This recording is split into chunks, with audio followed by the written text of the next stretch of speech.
Кешкі сағат 5 болып қалды. Аяқ астынан кесір болды, сонымен Айжан реанимацияға алып кетті. После операции баланы басқа жаққа алып кетті. Соны түсінбей жатқаным, кішкене уайымдап тұрмын. Балаға олар жақсы қарай ма негізі? Әдемі қарай ма? Кім қарайды деп қоямын ғой жаңа. Балаға сөйтсе өзіміз қараймыз дейді. Сен қайта бер деді. Короче, ертең келемін енді. Қазақ елі, қырғыз елі қалайсыздар, амансыздар ма? Бүгін демалыс, обедке дейін ұйықтадық. Енді қалаға шығып жұмысымызды істейік. Бүгін демалысты пайдаланып, тірлікті бітіру керек болып тұр. Ал барлықтарыңызға сәттілік. Жаңа біз кішігірім тамақтанып алдық. Енді прогулка жасап жүрміз Аржанмен. Қалай жағдай жақсы ма бәрі? Ұнап жатыр ма? Ұнаса болды жер.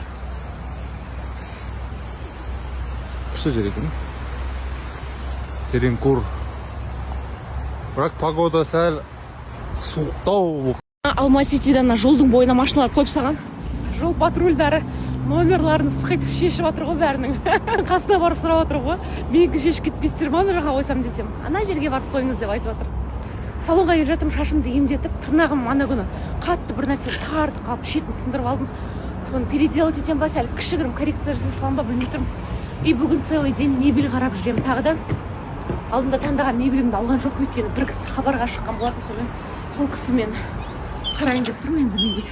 Мен жүрмейтін жерім жоқ бар ғой. Қайда келгенімді айтпай ақ қоймын мен сіздерге. Бірақ бір жұмыстармен осындай жерге келіп тұрмын. Кәдімгі ауыл ғой, әдемі. Жайлауда болатын еді ғой, малдар жайылып жүретін. Сиырдың цветін қараңыздаршы прям. Вообще осындай жерге келіп қалдым. Зырылдап бір орында тұрмаймын. Қаяқта? Камерам кір-кір екен. Бірден айта кетейінші, соңғы кезде Инстаграмда вообще көрінбей жүрмін, сториске қатты шықпаймын, рилс салмаймын.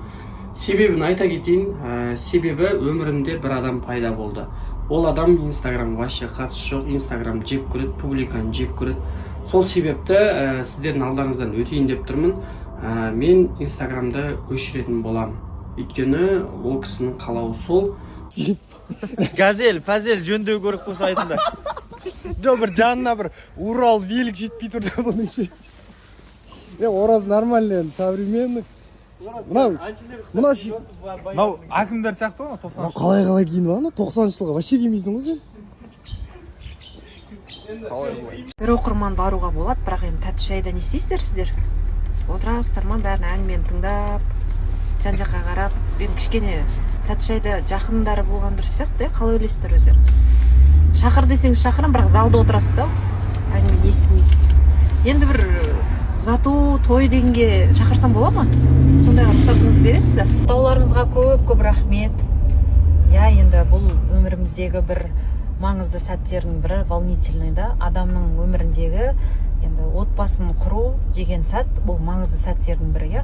Туған күн басқасынан да маңыздырақ. Әр қыздың өмірінде болатын маңызды сәттердің бірі. Сондықтан да мен де әрине уайымдаймын. Өйткені мен енді мен сияқты кеш тұрмысқа шығып жатқан қыздар да бар, әлі шықпай жүрген қыздар да бар. Сондықтан мен жұғысты болсын деймін. Мені қарап жүрген қыздар, тұрмысқа шықпаған қыздар, шығып кетіңіздер. Мүмкін болса ертерек шығып кетіңіздер. Көп таңдамаңыздар деп айтқым келеді. Енді бұйрық келген кезде сіз өз адамыңызды сезесіз. Сол адам екенін сезесіз, Құдай өзі білдіртеді. Сондықтан да сіз өз адамыңыз таңдаған кезде сізді қандай жағдай болсын, ол сені жақсы көретін болады, и қандай жағдайда сені таңдайды. Әрине бұл өмір, сондықтан да өмірде жалғыздық Құдайға ғана жарасқан дейді. Әрине ең өкініштісі әкем үлгерген жоқ көріп. Егер тағы да бір жыл әкем өмір сүргенде, бәлкім 2 жыл көретін бе еді. Енді арғы өмірде бір домалап тұратын шығар, бір қуанып көріп отырып бәрін. Сондықтан да сол бәрін салып отырам. Рахмет оқырмандарым, сіздермен менімен 9 жыл біргесіздер ғой. Енді сіздерге бұндай нәрсені айтып бөліспеу бұл күнә. Сондықтан да барлығын айтып бөлісіп отыратын болам. Тәтті шайда қалай болған, кім болған, барлығын сторисімнен көріп отырасыздар. Енді әзірге осы тірлік ары бер жол жүріс, движ тірліктерді бітіріп жатырмыз. Қазір үйге қарай бара жатырмын. Енді мен тәтті шайға не кием деген сұрақ қыздар. Тұрмысқа шығып кеткен қыздар, тәтті шай ішіп көрген қыздар, не кисем болады? Қайдан алам киім? Помогите, магазиндер бар ма осындай көйлектер сататын? Страницаларын жібересіздер ме?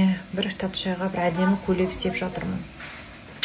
Тезірек сіздердің көмектеріңізбен тезірек табатын сияқты бақтасың. Той жасағаннан кейін мынандай қылып жасау керек. Под большим впечатлением. Күшті той болды вообще. Хабиб мырза мен Анар ханым, вы вообще топчики. Бұндай тойды көрмегелі көп болды. Бізге де жұғысты болсын осындай той жасау.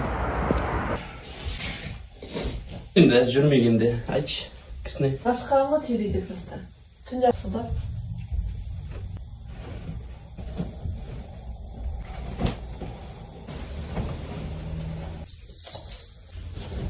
Стажым. Дегі сол тақылаған кезасын сондай болды. 157 мың теңге. Неге?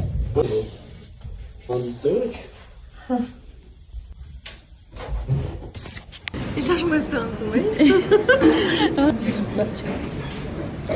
Не істеп отырсың?